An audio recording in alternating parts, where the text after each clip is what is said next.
Hi students, welcome to online classes ABN and PRR College of Science Kovu. ఈ video second year fourth semester చదువుతున్న BCom vocational స్టూడెంట్స్కి. Subject computer science, paper name programming in C, unit 3, topic passing parameters to functions.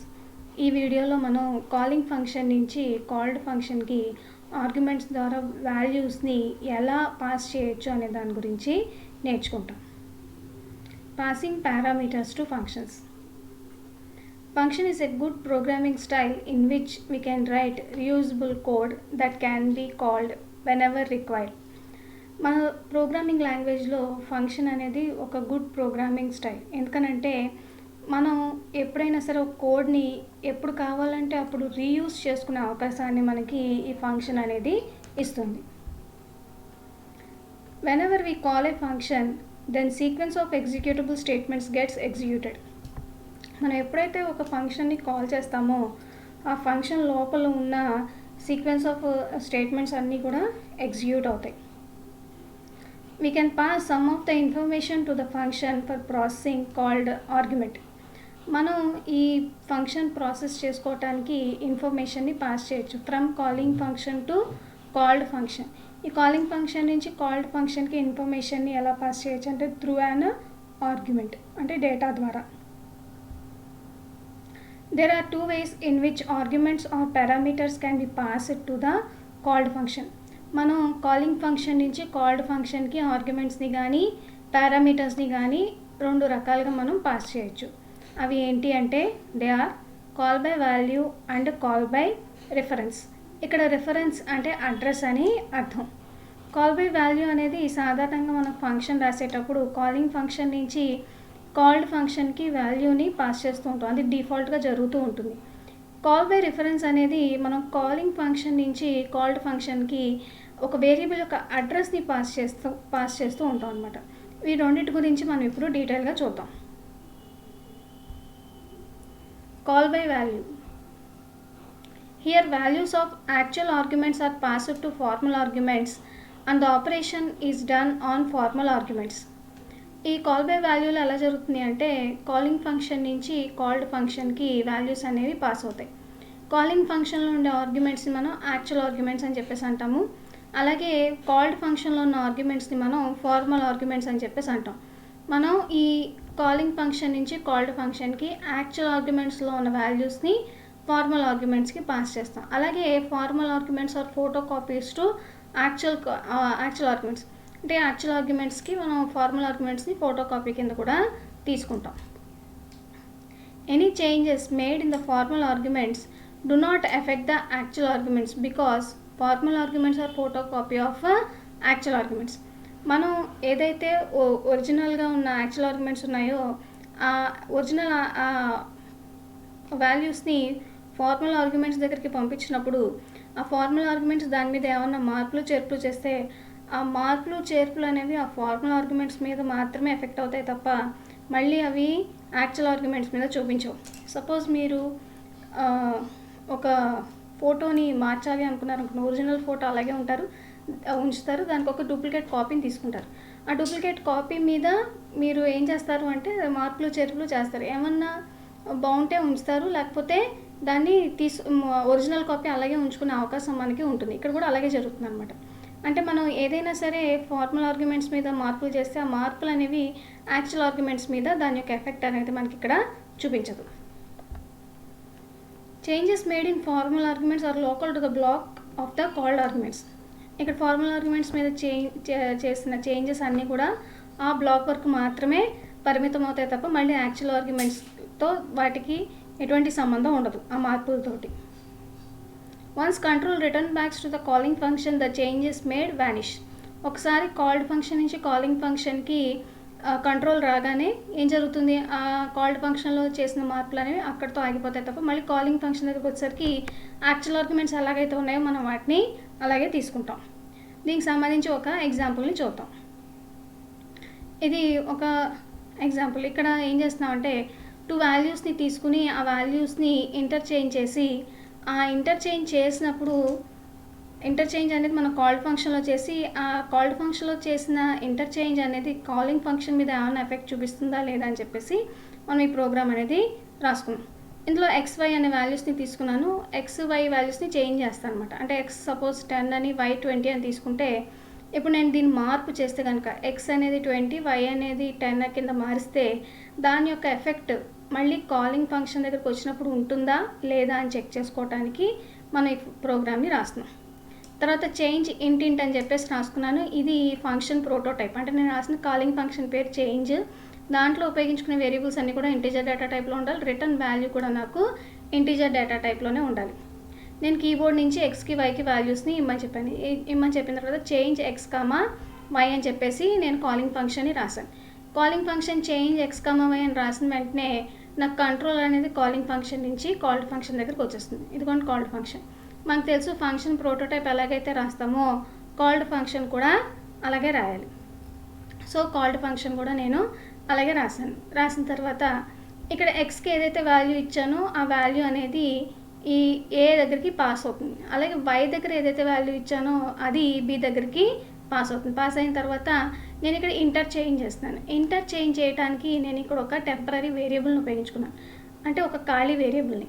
Suppose మనం 2 cups తీసుకుని ఒక కప్లో milk, ఒక కప్లోనేమో coffee పోసాం.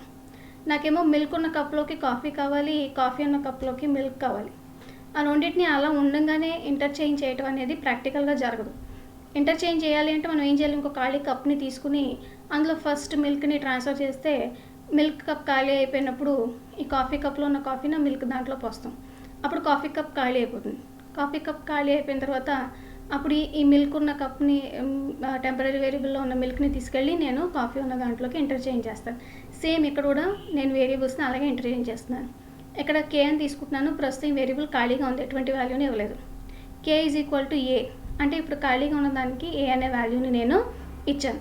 ఇచ్చినప్పుడు A ఏమైపోతుంది, ఖాళీ అయిపోతుంది. ఖాళీ అయిపోయింది కాబట్టి దాంట్లోకి నేను B అనే వాల్యూని ఇచ్చాను. అంటే ఇప్పుడు A దగ్గర B వాల్యూ ఉంది. అంటే B ఖాళీగా ఉంది. ఇప్పుడు Bని తీసుకుని Bలోకి ఈ K దగ్గర A వాల్యూ ఇచ్చాను కదా, ఈ Kని తీసుకొచ్చి ఇక్కడ పెట్టాను. అంటే ఇప్పుడు A దగ్గరేమో B వాల్యూ ఉంది, B దగ్గరేమో A యొక్క వాల్యూ ఉంది. అంటే రెండు ఇంటర్చేంజ్ అయిపోయిన తర్వాత దాన్ని నేను ఇక్కడ ప్రింట్ చేయమన్నప్పుడు ఇంటర్చేంజ్ అయిన వాల్యూస్ ప్రింట్ అవుతాయి. ప్రింట్ అయిపోయిన తర్వాత కంట్రోల్ అనేది ఇక్కడ నుంచి కాలింగ్ ఫంక్షన్ దగ్గరకు వచ్చేస్తుంది. కాలింగ్ ఫంక్షన్ తర్వాత మళ్ళీ ప్రింట్ఎఫ్ స్టేట్మెంట్లో XY వాల్యూస్ని ప్రింట్ చేయండి అంటే ఫస్ట్ నేను ఇచ్చిన ఈ XY వాల్యూస్ ఏవైతే ఉన్నాయో అవే ప్రింట్ అవుతాయి తప్ప ఈ మారిపోయిన వాల్యూస్ అనేవి అక్కడ ప్రింట్ అవటం అనేది జరగదు. ఒకసారి మనం ఈ స్వాపింగ్ టెక్నిక్ ఎలా పనిచేస్తుంది, ఇది ఎగ్జాంపుల్ని ఇంకొకసారి చూద్దాం. సపోజ్ A, B అని తీసుకుని ఏకేమో 10, Bకి 20 ఇచ్చాను. ఇప్పుడు రెండింటిని మార్చాలి. అంటే A దగ్గర 20, B దగ్గర ఏమో 10 రావాలి అంటే టెంపరీ వేరియబుల్ని ఉపయోగించుకొని ఎలా మార్చుతామో చూద్దాం. A, B తీసుకున్నాను కదా, 10, 20. దీన్ని ఇటు డైరెక్ట్గా మార్చలేము. కాబట్టి నేను ఏం తీసుకున్నాను, ఒక టెంపరీ వేరియబుల్ని తీసుకున్నాను. అంటే ఇది ఖాళీగా ఉంటుంది అనమాట. ఖాళీగా ఉంది కాబట్టి ఈ A వాల్యూని తీసుకెళ్ళి టెంపరీ వేరియబుల్లో ప్లేస్ చేశాను. ప్లేస్ చేసినప్పుడు A ఏమైపోయింది, ఖాళీ అయిపోయింది కాబట్టి ఈ B వాల్యూని తీసుకెళ్ళి దీంట్లో ప్లేస్ చేస్తే చూడండి ఇక్కడ యాక్చువల్గా A దగ్గర ఎంత ఉంది, 10 ఉంది. ఇప్పుడు ఎంత ఉంది, A దగ్గర 20 ఉంది, మారింది. ఇప్పుడు ఇది ఖాళీగా ఉంది. ఇక్కడ ఖాళీగా ఉంది కాబట్టి టెంపరీ వేరియబుల్లో A యొక్క వాల్యూ ఉంది కదా, దాన్ని తీసుకొచ్చి ఇక్కడ ప్లేస్ చేస్తే ఇప్పుడు చూడండి A దగ్గర ఏమో 20 ఉంది, B దగ్గర ఏమో 10 ఉంది. ఇలాగ మనం టెంపరీ వేరియబుల్ని ఉపయోగించుకుని వాల్యూస్ని స్వాప్ చేయొచ్చు. అదే ప్రోగ్రాంలో కూడా మనం ఇంకొకసారి చూద్దాం. కాలింగ్ ఫంక్షన్లోనేమో A = 10, B = 20 అని చెప్పేసి రాయటం జరిగింది. దాని యొక్క అడ్రస్లు చూడండి, 10.0.24, 10.0.26 అడ్రసెస్ దగ్గర కాలింగ్ ఫంక్షన్లో AB వాల్యూస్ని ఇచ్చాను. ఈ వాల్యూస్ని కాల్డ్ ఫంక్షన్ దగ్గర పాస్ చేస్తున్నాం. పాస్ చేసేటప్పుడు కాల్డ్ ఫంక్షన్లోనేమో XY అని తీసుకుంటే Xకేమో 10, Yకేమో 20 వచ్చింది. కాకపోతే ఈ XY అనేవి వేరే మెమరీ లొకేషన్లో స్టోర్ అయ్యాయి. చూడండి ఇక్కడేమో 10.24, 10.26లో స్టోర్ అయితే ఇక్కడేమో 2000, 2002లో అవి స్టోర్ అయ్యాయి. స్టోర్ అయినప్పుడు ఇప్పుడు నేను వాల్యూస్ని స్వాప్ చేశాను ఇందాకట్లాగానే ఏం ఉపయోగించుకుని, స్వాపింగ్ టెక్నిక్, టెంపరీ వేరియబుల్ని ఉపయోగించుకుని మార్చినప్పుడు X దగ్గరేమో 20 వచ్చింది, Y దగ్గరేమో 10 వచ్చింది. XY దగ్గర 10, 20 వచ్చినప్పుడు ఈ మార్పులు అనేవి ఏ అడ్రస్లో జరిగాయి, 2000, 2002లో జరిగాయి. మార్పులు జరిగిపోయిన తర్వాత ఎప్పుడైతే కంట్రోల్ అనేది కాల్డ్ ఫంక్షన్ నుంచి కాలింగ్ ఫంక్షన్ దగ్గరికి వెళ్తుందో ఈ మారిపోయినవి ఎక్కడున్నాయి, వేరే అడ్రస్లో ఉన్నాయి. కానీ ఈ అడ్రస్లో ఉన్న వాల్యూస్ని ఏబి వాల్యూస్ని ప్రింట్ చేయండి అంటే నాకు ఏం ప్రింట్ అవుతుంది, A = 10 B = 20 ప్రింట్ అవుతుంది తప్ప ఈ మారిపోయిన వాటితోటి దీనికి ఎటువంటి సంబంధం ఉండదు. ఎందుకని ఈ కాలింగ్ ఫంక్షన్లో ఉన్న యాక్చువల్ వేరియబుల్స్ ఏమో వేరే మెమరీ లొకేషన్లో అవి అలొకేట్ అయ్యాయి. కాల్డ్ ఫంక్షన్లో ఉన్న ఈ ఫార్మల్ ఆర్గ్యుమెంట్స్ ఏమో వేరే మెమరీ లొకేషన్లో అలొకేట్ అయ్యాయి. ఈ వేరే మెమరీ లొకేషన్లో అలొకేట్ అవటం వల్ల ఇక్కడ నేను చేసిన మార్పులు ఏవైతే ఉన్నాయో ఈ మార్పులు అనేది ఆ మారిపోయిన వేరే మెమరీ లొకేషన్లో మాత్రమే ఉంటుంది తప్ప యాక్చువల్గా ఉండే మెమరీ లొకేషన్లో జరగట్లేదు. కాబట్టి ఈ కాల్డ్ ఫంక్షన్లో జరిగిన ఎటువంటి మార్పు అనేది కాలింగ్ ఫంక్షన్ మీద చూపించదు. వెన్ వీ పాస్ ఓన్లీ వాల్యూని మాత్రమే మనం పాస్ చేసినప్పుడు ఎక్కడి నుంచి, కాలింగ్ ఫంక్షన్ నుంచి కాల్డ్ ఫంక్షన్కి, the changes made in called function does not affect the calling function. ఇందాక నేను చూపించిన interchange values call by function program ఇలా వర్క్ అవుతుంది. ఇప్పుడు మనం కాల్ బై రిఫరెన్స్ని చూద్దాం. కాల్ బై రిఫరెన్స్ అంటేనే అడ్రస్ అని చెప్పేసి ఇందాక మనం చెప్పుకున్నాం. In call by reference, the address of the variable is passed into the function call as the actual parameter. ఈ కాల్ బై రిఫరెన్స్లో ఏం జరుగుతుందంటే మనం కాలింగ్ ఫంక్షన్ నుంచి కాల్డ్ ఫంక్షన్కి వాల్యూ ప్లేస్లో అక్కడున్న పారామీటర్కి సంబంధించిన అడ్రస్ని పాస్ చేస్తాం. అంటే అడ్రస్ని మనం కాలింగ్ ఫంక్షన్ నుంచి కాల్డ్ ఫంక్షన్కి పాస్ చేస్తాం. మనం అడ్రస్ని కాలింగ్ ఫంక్షన్ నుంచి కాల్డ్ ఫంక్షన్కి పాస్ చేసినప్పుడు ఏ వేరియబుల్ పడితే ఆ వేరియబుల్ అడ్రస్ని హోల్డ్ చేసుకోదు. కాబట్టి మనం అక్కడ ఏం చేస్తామంటే కాల్డ్ ఫంక్షన్లో పాయింటర్స్ని ఉపయోగించుకుంటాం. పాయింటర్ అనేది ఏం చేస్తుంది అంటే which holds the address of another variable, వేరే వేరియబుల్ యొక్క అడ్రస్ని అది హోల్డ్ చేసుకుంటూ ఉంటుంది. The value of actual parameters can be modified by changing the formal parameters since the address of the actual parameters is passed. ఇక్కడ చూడండి, the value of actual parameters can be modified by changing formal parameters. అంటే formal parameters మీద మీరు చేసిన మార్పులు ఖచ్చితంగా actual parameters మీద కూడా దాని యొక్క ఎఫెక్ట్ అనేది చూపిస్తుంది. ఎందుకని మారిస్తే అక్కడ కూడా మారిపోతాయి. ఎందుకనంటే ఈ ఫార్మల్ పారామీటర్స్ అనేవి ఏం తీసుకుంటున్నాయి, యాక్చువల్ పారామీటర్కి సంబంధించిన అడ్రస్లని తీసుకుంటున్నాయి. యాక్చువల్ పారామీటర్స్కి సంబంధించిన అడ్రస్ని అంటే మనకి ఇక్కడ యాక్చువల్ పారామీటర్స్, ఫార్మల్ పారామీటర్స్ రెండు కూడా సేమ్ మెమరీని షేర్ చేసుకుంటున్నాయి. ఎప్పుడైతే సేమ్ మెమరీ షేర్ చేసుకున్నప్పుడు అక్కడ మనం మార్పులు ఏమైనా చేస్తే ఖచ్చితంగా ఫార్మల్ మీద చేస్తే దాని యొక్క ఎఫెక్ట్ కూడా దేని మీద కనబడుతుంది, యాక్చువల్ పారామీటర్స్ మీద కనబడుతుంది. In call by reference, the memory allocation is similar for both formal and actual parameters.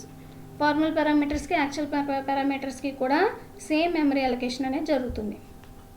All the operations in the function are performed on the value stored at the address of the actual parameters and the modified value gets stored at the same address.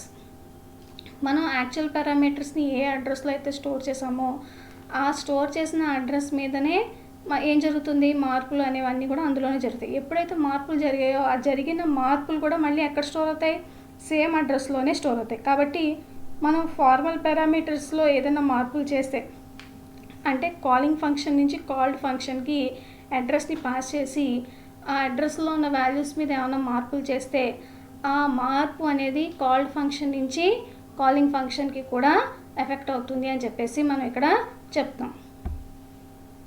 దీనికి example చూడండి, ఇందాకటి ఎగ్జాంపులే same interchanging of వాల్యూస్కి సంబంధించింది. కాకపోతే ఇందాక మనం వాల్యూని మాత్రమే pass చేసాం. ఇక్కడ మనం ఏం చేస్తున్నామంటే వాల్యూ ప్లేస్లో అడ్రస్ని పాస్ చేస్తున్నాం. అడ్రస్ని పాస్ చేసేటప్పుడు నేను చెప్పాను ప్రతి వేరియబుల్ అడ్రస్ని హోల్డ్ చేసుకోదు, ఓన్లీ పాయింటర్ వేరియబుల్ మాత్రమే హోల్డ్ చేసుకుంటుంది అని.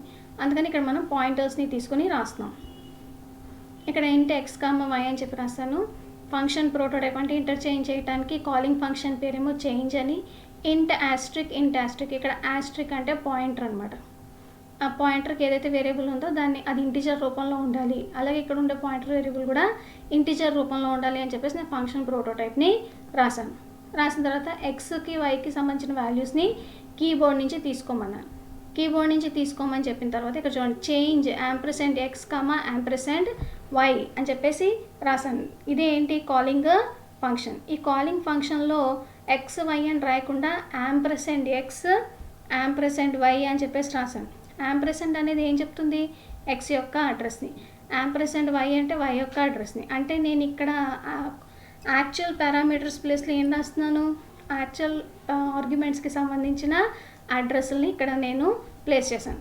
ఒకసారి ఇక్కడికి వచ్చిన తర్వాత కాలింగ్ ఫంక్షన్ దగ్గర కంట్రోల్ వచ్చిన తర్వాత ఇక్కడి నుంచి ఎక్కడికి వస్తుంది? కంట్రోల్ అనేది కాల్డ్ ఫంక్షన్ దగ్గరికి వచ్చేస్తుంది.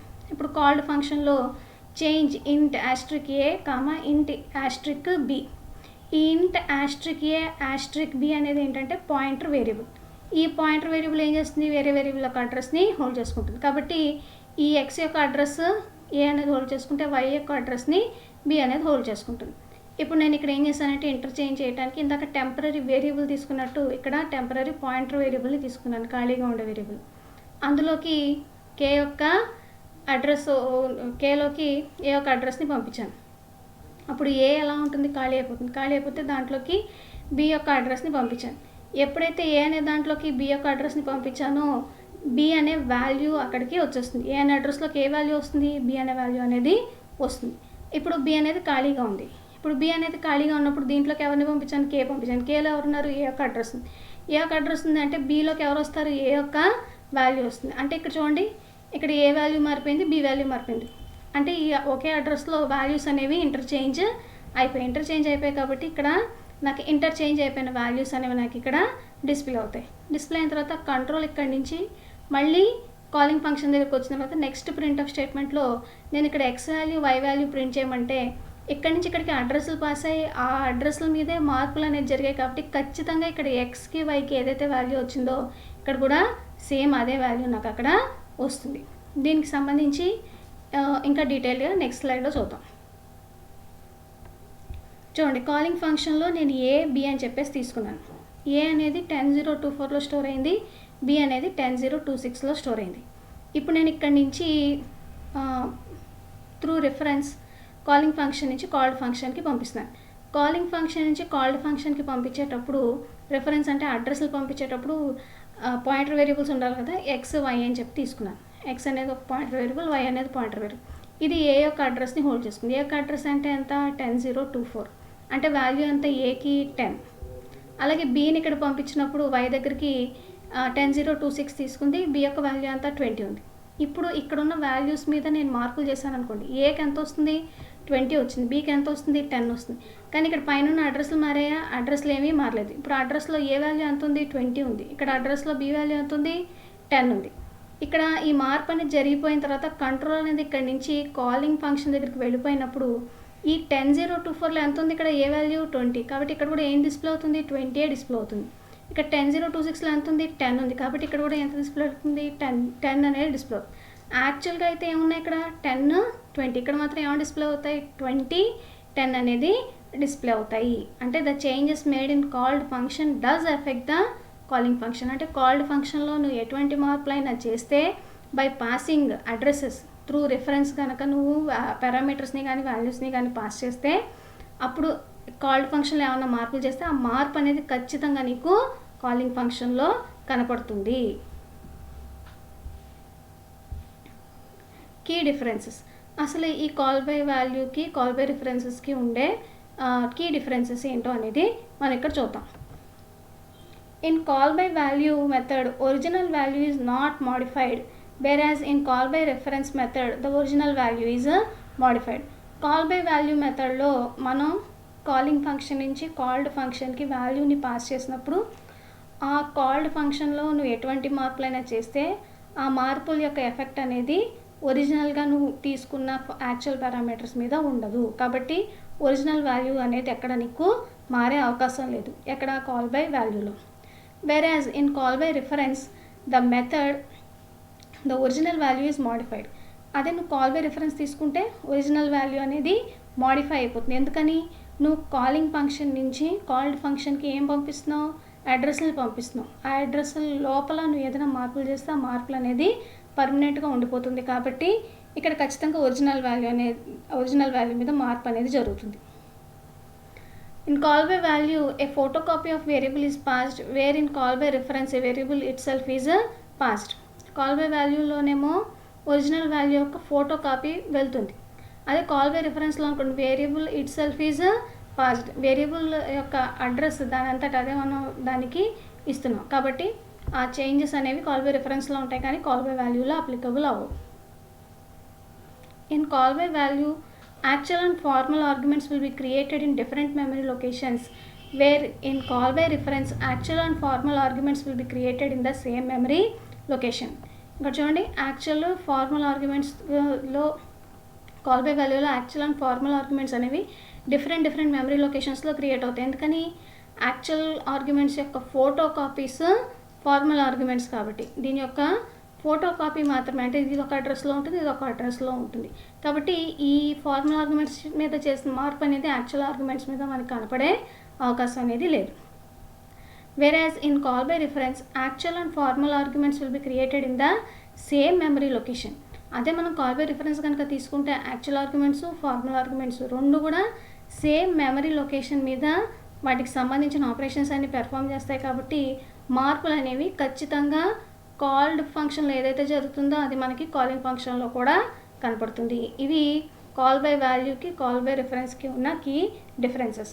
మనం ఇలాగా కాలింగ్ ఫంక్షన్ నుంచి కాల్డ్ ఫంక్షన్కి పారామీటర్స్ లేదా ఆర్గ్యుమెంట్స్ని 2 టైప్స్లో by using call by value and call by reference ద్వారా మనం పాస్ చేయొచ్చు. Thank you.